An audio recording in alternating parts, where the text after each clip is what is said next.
আম্মা জান জিজ্ঞাসা করছিলেন, ইয়া রাসূলুল্লাহ, কিয়ামতের দিন কিরকম হবে, আমরা কিভাবে আসবে? তো আম্মা জানকে আল্লাহ রসুল বলছিলেন যে হুফাতান ওরাতান, পায়ে হাইটা আসবে, উলঙ্গ আসবে। আম্মা জান চিৎকার দিয়া বলছে, আলা ইয়ারা বাদুনা বাদা, আমাদের একজন আরেকজনকে দেখবে না? আল্লাহ রসুল আম্মা জানের কোলে শোয়া ছিলেন, উঠা বসছেন, চেহারা রং পরিবর্তন হয়ে গেছে, আর বলছে, আয়েশা ইয়াউমুন আসির, আয়েশা বড় কঠিন দিন। তো দুটা চিত্র তুলে ধরছেন আম্মার সামনে, বলছে, আয়েশা কিরকম কঠিন শুনবা?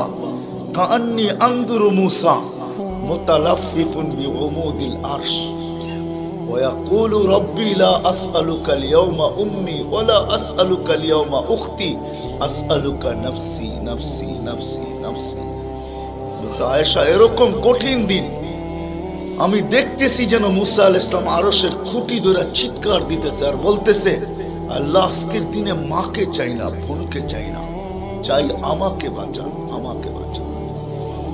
কালিমুল্লাহ, যার কিতাবটা আল্লাহ নিজের হাতে লেখছে, কাতাবাত তাওরাত বিয়াদি, যার কিতাব আল্লাহ নিজের হাতে লেখা দিয়েছেন, কালিমুল্লাহ যিনি, আল্লাহর সাথে যিনি কথা বলতেন, যার উপাধি কালিমুল্লাহ, উলুল আজমি মিনার রসুল, 5 জন নবীর ভিতরে একজন যিনি, 5 জন উলুল আজমি মিনার রসুলের ভিতরে। আল্লাহ রসুল বলছে, আয়েশা আরেকটু দৃশ্য বলবো তোমাকে? তো বলছে, ইয়া রাসূলুল্লাহ বলেন। বলছে, ওয়াজিআ বিজাহান্নাম, জাহান্নামকে যখন আনা হবে 70,000 শিকল লাগানো হবে, প্রত্যেকটা করার সাথে 70,000 ফেরেশতা ধরবে, তারপরও জাহান্নাম ছুটবে সব ফেরেশতাদের হাতের থেকে ছুটা নিচে কিয়ামতের দিন মাঠের দিকে যখন ভাগতে থাকবে, তো জিবরিল আলাইহিস সালাম আল্লাহর পাশে থাকবে, চিৎকার দিয়া বসা পড়বে আর বলবে, রব্বি সাল্লিম সাল্লিম, রব আমাকে বাঁচান, আমাকে বাঁচান।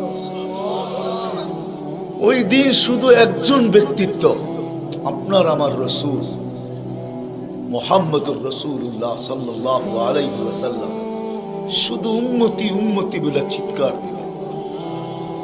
আল্লাহ এটাই জবাব দিতেছেন, আনতা তাকুলু উম্মতি, আমি জানি আপনি উম্মতি বলে চিৎকার দিবেন, কেন এখানে শুধু ব্যথা উম্মতের, আর কোনো ব্যথা নেই, কোনো ব্যথা নাই, শুধু ব্যথা উম্মতের ব্যথা।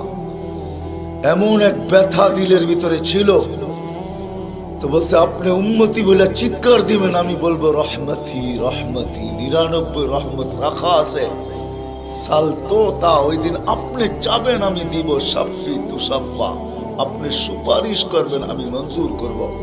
আর এক রিওয়ায়াতে আল্লাহ বন্ধুকে সান্ত্বনা দিয়েছেন, বন্ধু আনা মালিকি ইয়াউমিদ্দিন আনতা সাহিবা ইয়াউমিদ্দিন, আমি কিয়ামতের মালিক বটে কিন্তু বাদশা কিন্তু আপনি, আমি মালিক কিন্তু বাদশা আপনি। ব্যথা ছিল, ব্যথা।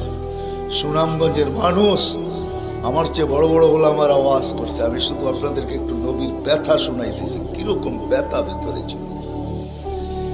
চলেন, যখন ব্যথাই শুনাইতেছিলাম তো আরেকটু শুনাই। প্রথম সিংহায় ফুতে সব ধ্বংস হয়ে যাবে, এটাকে নফখাতুল উলা বলে, কিয়ামত যেটাকে বলে। দ্বিতীয়টাকে নফখাতুন নুশুর বলে, দ্বিতীয় সিংহা ফুতে সব আবার জন্ম হবে, সব পয়দা হবে। কিন্তু এর আগে মৌত সবার হয়ে যাবে, মালাকুল মৌতেরও মৌত হবে, এটাও সত্য, হাদিসে আছে। আমি অতদূর টানতে চাইতেছি না। সর্বশেষ যখন মালাকুল মৌত থাকবে, আল্লাহ জিজ্ঞেস করবে, মাম বাকিয়া ইয়া মালাকুল মৌত, কে বাকি? তো বলবে, লা মা বাকিয়া আহাদ ইল্লা আনা ওয়া আনতাল হাইয়ুল লাযী লা তামুত। আকাশ জমিন আরশের নিচে কোথাও কোনো সৃষ্টি বাকি নাই, শুধু আমি একা বাকি আর আপনি। আল্লাহ জিজ্ঞাসা করবে, আইনা আনতা, তুমি কোথায়? তো বলবে, তাহতা আরশিক, আমি আপনার আরশের নিচে, উপরে তো না। আল্লাহ বলবে, মাদা তারাও, আরশের নিচে তাকায় দেখো তো কি দেখা যায়? তো উনি লেখা দেখবে, আজকেও আছে, ওই দিনও উনি দেখবেন, ইন্নী কাতাবতুল মৌত আলা মান তাহতা আরশি, আমার আরশের নিচে যে আছে তাকে মরতেই হবে। আল্লাযী হাই চিরঞ্জীব ফাহুয়া ফাওকা আরশি, সে আমার আরশের উপরে বিরাজমান। তো বলবে আল্লাহ এই লেখা আছে এখানে, তা আল্লাহ বলবে ফাতামুত আনতা, এবার তোমার পালা। ফাইন্নাকা তাহতা আরশি, তুমি আমার আরশের নিচে। ওয়া ইন্নী কাতাবতুল মাউত আলা মান তাহতা আরশি, আর আমার আরশের নিচে যে আছে তাকে মরতেই হবে। সায়ুলকি আলাইহি সাকারাতাল মাউত, আল্লাহ ওনার উপরে মৃত্যুর যাতনা ঢালবেন। আজকে যদিও উনি মৃত্যু সম্বন্ধে কিঞ্চিত ধারণাও রাখেন না, আমার বিশ্বাস উনি মৌত কি জিনিস জানেন না, এটাই তো সত্য। কি যাতনা বিষে বুঝিবে সে কিসে, কবু আসি বিষে ডংসিনি জানে। সাপের বিষ তো ওই বোঝে যাকে সাপে দংশন করছে। উনি তো নিয়ে যায় শুধু আমাদেরকে, হুকুম হয় অপারেশন সাকসেস করে না, নিয়ে যান। এমনকি প্লেনের ভিতরে উনি অপারেশন চালান, ঠিক না? মানুষ প্লেনও মরে ইদানি, আগেও মরছে। উনি নিয়ে যান, উনি মৃত্যু সম্বন্ধে কিঞ্চিত ধারণা রাখেন না। তো যখন আল্লাহর ওনার উপরে সাকরাতুল মউত, সায়ুলকি আলাইহি সাকরাতুল মউত, মৃত্যুর যাতনা আল্লাহ ঢালবেন, তো ওই দিন উনি চিৎকার দিবে, চিৎকার। কিরকম চিৎকার? বলবে বিইজ্জতিকা ওয়া জালালিক, তোর ইজ্জত আর জালালের কসম, ওয়া উলুবি মাকানিক, তোর উচ্চতার কসম মালিক। লাউ আলিমতু সাকরাতাল মউত, মৃত্যু সম্বন্ধে যদি আমার কিঞ্চিত ধারণা থাকতো, মা কাবাস্তু আরওয়াহাল মুমিনিন, কোন মুমিন মুসলমানকে আমি এত কষ্ট দিয়ে নিয়ে আসতাম, এত কষ্ট। কিন্তু বহুত ওনার হবে, উনিও মুখ থুবড়ায় পড়বেন। দ্বিতীয় নফখার আগে আল্লাহ 4 জনকে পয়দা করবেন, জিবরিল, মিকাইল, ইসরাফিল, মালাকুল মউতকে। কিন্তু পয়দা করতে দেরি, জিবরিল আলাইহিস সালাম কানতে দেরি করবেন না।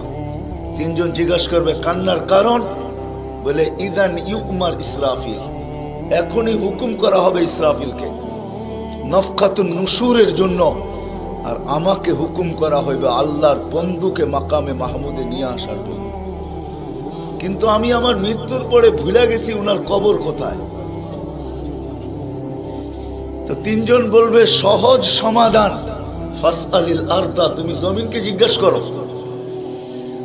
তো জিবরিল আলাইহিস সালাম জমিনকে জিজ্ঞাসা করবে আইনা কবরা হাবিবার রহমান, আল্লাহর বন্ধুর রওজা কোথায়? তো জমিন উত্তর দিবে কদ দাক্কানি আল্লাহু দাক্কা ফানাসিত, প্রথম সিংহায় ফুতে আল্লাহ আমাকে এরকম ধুনা ধুনছে, এরকম ছানা ছানছে। ছানা বোঝেন? ধুনা বোঝেন? এরকম ধুনা ধুনছে, ফানাসিত, আমিও ভুলে গেছি কোথায় রাখছি। এটা মাঝে মাঝে আমাদের সাথেও ঘটে। টুপি যাবে খোঁজে সারা ঘরে, ঠিক না? সারা ঘর মাথায় উঠে ফেলে, হঠাৎ পকেটে হাত দিয়া দেখে টুপি আর জিব্বাটা কামড় দিয়ে বেরিয়ে চলে যায়, ঠিক না? নাহলে তো ঘরালার আবার এর মাথা খারাপ করবে, ঠিক না? আমাদেরও ঘটে, জমিনও ভুলে যাবে। ওই দিন আল্লাহ রসুলের কবর থেকে নূর বাহির হবে, নূর নূর নূর নূর, হাত্তা ইয়াসাদ আরশার রহমান, আল্লাহর আরশ পর্যন্ত পৌঁছবে। আজকে বাহির হয় না, আজকে বাহির হলে দুনিয়া দুনিয়া থাকবে না, শেষ। আজকে সুযোগ নাই, ওই দিন বাহির হয়। জিবরিল আলাইহিস সালামকে হুকুম করা হবে নিয়ে আসো মাকামে মাহমুদে, নিয়ে আস, যাবে। পরেরটা হইল সুনামগঞ্জের মানুষ বুঝার, যদি ভিতরে দিল থাকে তাহলে বুঝবেন, নাহলে বুঝবেন না। উনি যাবে, পর মারবে পর, আর বলবে তুমি হাবিব আর রহমান, আল্লাহর বন্ধু ওঠেন। তো আল্লাহর রসুল উঠবে, হাদিসের শব্দ ওয়াহুয়া ইয়াকুম ওয়া ইয়াবকি ওয়া ইয়াকুল, উঠবে কিন্তু কানতে কানতে উঠবে, আর বলতে বলতে উঠবে জিবরিল আইনা উম্মতি আইনা উম্মতি আইনা উম্মতি আইনা, আমার উম্মত কোথায়? আওয়াসালা শাফির জাহান্নাম, আমার উম্মত কি আমাকে ফাঁকি দিয়া পুলসিরাতের কিনারে চলে গেছে? তারপরে জিবরিল তুমি আমাকে উঠাইতে আসছো? তো জিবরিল কসম খাবে বিইজ্জতিল্লাহি ওয়া জালালি, মা শাক্কাল আরদা আহাদুন ইল্লা আনতা, আপনি ব্যতীত কেউ ওঠে নাই, উম্মত কোত্থেকে উঠবে? আপনি শান্ত হন, শান্ত, সান্ত্বনা দিবে, উঠবে, মাকামে মাহমুদে যাবে। কসম খোদার, ব্যথা আমি শুনাইছি আপনাদের, উঠবে, যাবে। কিন্তু মাকামে মাহমুদে বসবে না, শুধু ডাইন হাতটা রাইখা দিয়া দাঁড়ায় থাকবে। আল্লাহ জিজ্ঞাসা করবে, বন্ধু বসেন না? বলছে, না বসবো না। দাঁড়ায় আছেন কেন, হাত রাখছেন কেন? বলে, মালিক এই জন্য হাত রাইখা দাঁড়ায় আছি, এটা আমি মালিক। কিন্তু তাইলে বসেন না কেন? বলে, বসবো না। বলছে, কারণ কি কারণে বসবেন না? বলে, আমাকে বসায়া দিতে চান তাই না? আমি যদি বসি তো আমার উম্মতের জন্য ছোটবে কে, ভাববে কে, কাঁদবে কে? কে হাউজে কাউসারে যাবে? কে উম্মতের ঠোঁটে লাগায়া পেলা পান করায়া দিবে, পানি পান করায়া দিবে? কে মিজানের পাশে দৌড়াবে? পাল্লা যদি সামনে না ঝুঁকে, তাইলে দুরুদের গাঠি নিয়া, যা আমি আপনি পড়ছি নবীর উপরে দুরুদ, ওই গাঠি গুলাকে নিজের কাঁধে করে নিয়ে চলে আসবে। প্রত্যেকের নামেরটা ইমাম কর্তুবী রহমতুল্লাহ আলাইহি লেখছেন, কিতাব মোতালা করেন, ওই গাঠি নিয়ে আসবে, নিজে উঠায়া নিয়ে আসবে, উঠায়া। এই জন্যই বলছে আমার উপরে দুরুদ বেশি বেশি পড়ো। ডেলি পড়ো না তো জুমার দিন পড়ো, আকসিরু আলাইহিস সালাহ ইয়াউমাল জুমা। জুমার দিন বেশি বেশি আমার উপরে দুরুদ পড়ো, তোমাদের দুরুদ গাঠটির ভিতরে রাখা থাকবে। গাঠটি কিয়ামতের দিন যদি পাল্লা না ঝুঁকে, তো আমি পিঠে করে উঠায়া পাল্লায় দিয়া ঝুঁকায়া দিব, ঝুঁকায়া। আবার মিজানের পাল্লায় পুলসিরাতের ওইখানে দৌড়াবে। বলছে, কে দৌড়াবে উম্মতের জন্য? যে কিয়ামতের মাঠে ব্যথা নিয়ে উঠবে, ব্যথা, ব্যথা নিয়ে উঠবে, ব্যথা। হায় হায়, যে মৃত্যু লগ্ন ব্যথা নিয়ে গেছেন, ব্যথা। কোনো ব্যথা না, কোনো ব্যথা না, নয় ফ্যামিলির ব্যথা না, হাসান হোসাইনের ব্যথা না, আলী ফাতেমার ব্যথা না, যে হাসান হোসাইন কলিজার টুকরা ছিল, টুকরা। সুনামগঞ্জের মানুষ বুঝবেন কি বুঝবেন না জানি না, দুই ভাই আসছে আল্লাহ রসুলের কাছে, আয়েশা বলছে, নানা জান আপনি উত্তম না আমরা দুই ভাই উত্তম? সাইয়্যিদুল আউয়ালিন ওয়াল আখিরিনকে জিজ্ঞাসা করে, যার সুবাদে সমগ্র জগৎ তৈরি, যার রহমতের ছোঁয়ায় সব অস্তিত্ব পাইছে, আমিও আপনাও সমস্ত সৃষ্টি, আরে সমস্ত নবী রসুল যার রহমতের ছোঁয়ায় অস্তিত্ব পাইছে, তাকে নাতি দয় জিজ্ঞাসা করতেছে, নানা জান আপনি উত্তম না আমরা দুই ভাই? আল্লাহ রসুল সাদা সিধা জবাব দিচ্ছেন, আমি উত্তম, খায়রুল বাশার, আমি উত্তম। দুই ভাই হাসা দিছে। আল্লাহ রসুল জিজ্ঞেস করছে, আসলা কেন? নানা জান জবাব হয় নাই। মানি আমরা দুই ভাই উত্তম। প্রমাণ? আপনার আব্বা, আমাদের আব্বাজানকে চিনেন? তো বলছে, বলো তোমাদের আব্বাজান কে? আলিউল মুর্তাজার পুরা মানাকে পরিচয়। আমি সিলেটও বলে আসছি, আমার বড় আফসোস লাগে, বাংলাদেশে হাজারো ওয়াজ হয় সারা বছর, কিন্তু আজ পর্যন্ত একটা ওয়াজের ব্যানার পাইলাম না যে শানে সাহাবা, শানে সিদ্দিক, শানে আবু বকর, শানে ওমর, শানে ওসমান। বহুত কম ব্যানার পাই শানে রিসালাত, আল্লাহ রসুলের শান। চিনি না বিদায়, রাগ হয়েন না, আজকে চিনি না বিদায়। প্রত্যন্ত অঞ্চল সুনামগঞ্জের সাথে আজকে যোগাযোগ বড় ভালো, আপনাদের হাইওয়ে বড় সুন্দর, গাড়ি বড় স্পিরিটে চলে, কিন্তু একটা দিন ছিল এখানে যোগাযোগ বড় দুর্গম ছিল। বাতিল এই সুযোগগুলোকে ব্যবহার করছে। প্রত্যন্ত অঞ্চলের মানুষ নবী জানে না কাকে বলে, রসুল চিনে না কাকে বলে। আপনারা তো শহরের মানুষ, হায় হায়, আপনাদের এই সুনামগঞ্জ পাওয়া যাবে বহুত মানুষ নবীর নামও বলতে পারবে না। রাগ হয় না, রাগ হয় না, পায়ে হাত রাখে। বিদায় বাতিল এটাকে সুযোগ হিসাবে ব্যবহার করে। নবীকে যখন চিনে না, তো ভুল নবীর 2 নম্বর 22 নম্বর নবীর মালা তাদের গলায় পড়ায় দেয়।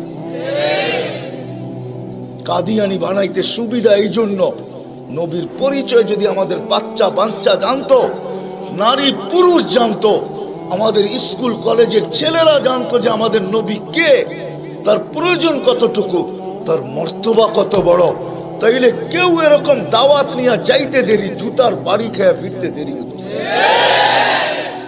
মুখ খোলার সুযোগ ছিল না আমার।